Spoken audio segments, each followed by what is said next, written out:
안녕하세요, 힐링 수영입니다. 초급반의 자영 하는 모습을 보면 항상 바쁘게 팔을 젓는 부분이 목격됩니다. 이게 바쁘게 움직이면 빨리라도 가면 다행인데 오히려 물의 저항을 더 맞게 되어 체력은 고갈, 속도는 느려지는데요. 아마도 초급 자영에서 가장 어려워하는 부분, 바로 호흡에서 문제점이 여실히 드러납니다.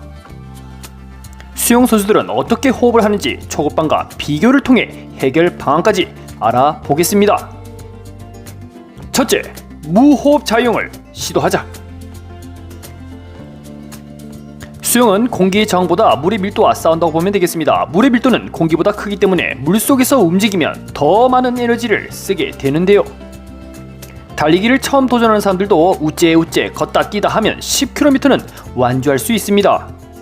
그러나 초급자에게 10km 자유형 가세요 하면 그날 중간에 포기할 가능성이 99%에 육박하는데요. 그만큼 물에서의 움직임은 육상보다 익숙하지 않으며 많은 에너지를 써야 되기 때문에 기술이 어느 때보다 필요합니다.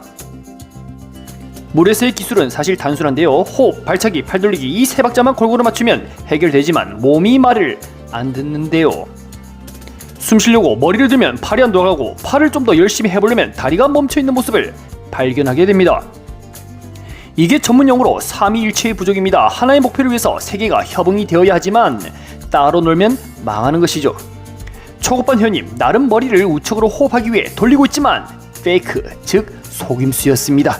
머리가 오른쪽으로 호흡하기 위해 넣었는데 입을 앙 하고 꾹 다물고 있으면 숨 안 쉰다는 증거이죠.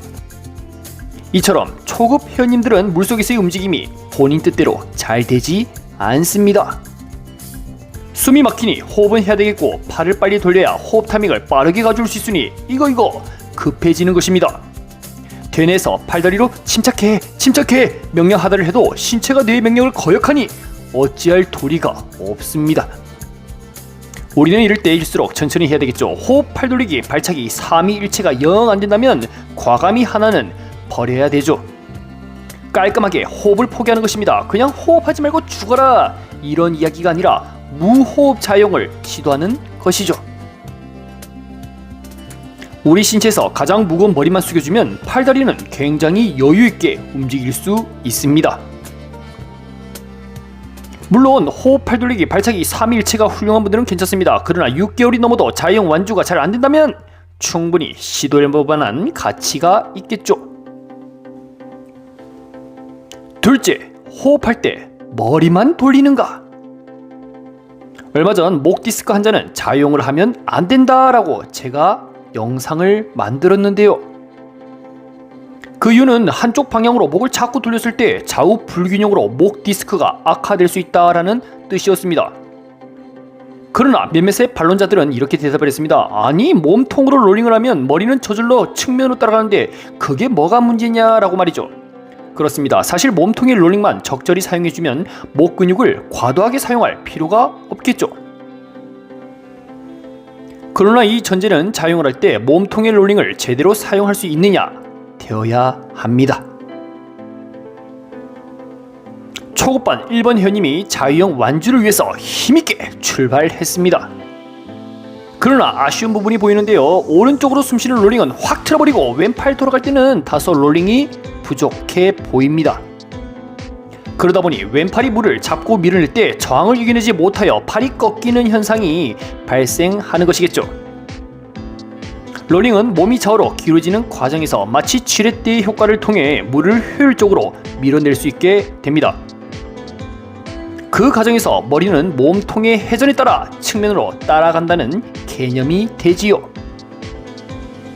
그러나 우리의 자유형 호흡은 어떨까요? 몸통의 회전에 따라 머리가 움직이는 게 아니라 숨을 쉬려고 호흡을 하려고 고개를 측면으로 획획 돌려버리거든요. 이 과정이 계속 반복될 경우 목이 멀쩡한 사람들도 장거리 수영을 한 뒤 목 주변의 흉쇄 유돌근의 피로가 어깨가 전이게 되며 목은 물론 승모근 통증까지 충분히 통증이 올 수 있습니다. 선수와 초급반 사람들이 롤링하는 과정에서 호흡을 할 때 결정적인 차이가 있습니다.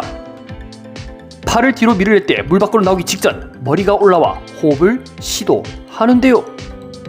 한마디로 캐치 이후 뒤로 밀어내는 힘이 충분히 강할 때 몸통의 회전과 머리는 저절로 측면으로 호흡하게 되는 것입니다. 그러나 초급반 회원님은 몸통의 롤링보다는 숨을 쉬기 위해 목 근육을 충분히 이용하여 자발적으로 머리를 획 하고 돌려버리고 있죠. 결국 몸통의 롤링이 충분히 뒷받침되어야 목 근육을 적게 사용하며 편안하게 호흡을 할 수 있게 됩니다. 셋째, 왼팔을 버텨내라. 열의 7이 우측 호흡을 시도하니 오른손잡이 기준으로 설명하겠습니다. 오른쪽으로 호흡을 하는 과정에서 안정된 자세를 유지하기 위해서는 이 왼팔이 키포인트 되는 겁니다. 수영쌤들이 초급반 회원님들에게 제발 천천히 해주세요 라고 하는 것은 왼팔을 끝까지 사수하기 위해서인데요. 오른팔이 물 밖으로 나오면서 머리도 측면을 보게 됩니다. 이때 왼팔은 우리 몸이 가라앉지 않도록 도움을 제공해 주는데요. 비록 머리가 측면보다 위를 바라보고 있지만 왼팔이 물속에서 잘 지탱해 주고 있기 때문에 뜰 수 있는 것입니다. 만약에 왼팔이 충분히 글라이딩을 해주지 못하고 미리 뒤로 당겨버린다면 스텝이 꼬이면서 몸은 점점 가라앉게 되겠죠.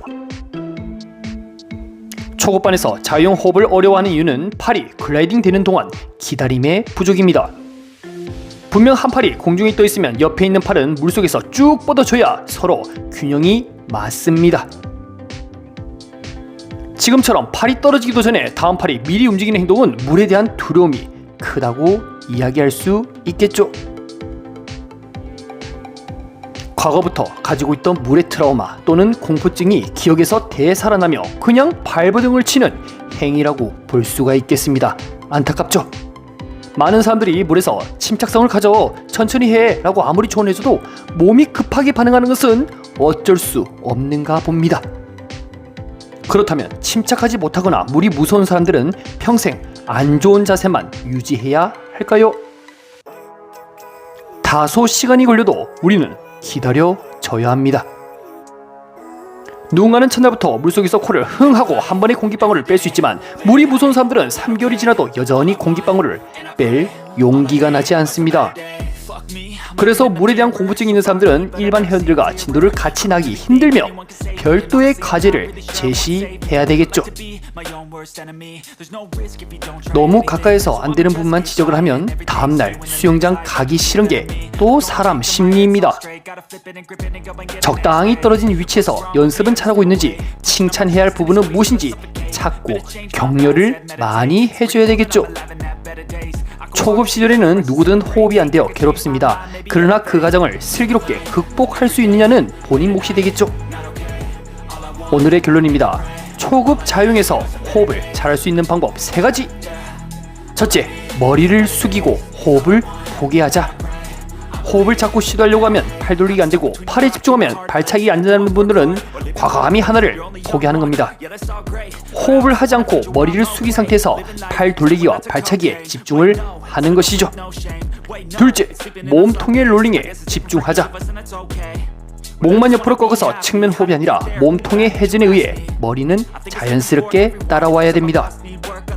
셋째, 자유형 왼팔 글라이딩 버텨내라. 오른팔이 물 밖으로 나오는 순간 머리도 측면을 보게 됩니다. 이때 왼팔은 물속에 충분히 잠겨있는 상태에서 앞으로 글라이딩을 하고 있어야 합니다. 자주 시도해보고 도전할 수 있어야 실력은 늘 수 있겠습니다. 오늘도 영상 시청해주셔서 감사합니다.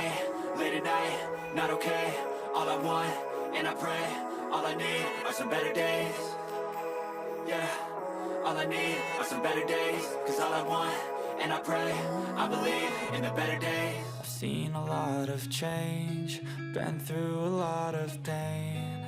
Some things are not the same as they were a year ago, but all will be okay. I move on each and every day. The past is where it stays, way back a year ago. I've changed for the better this time.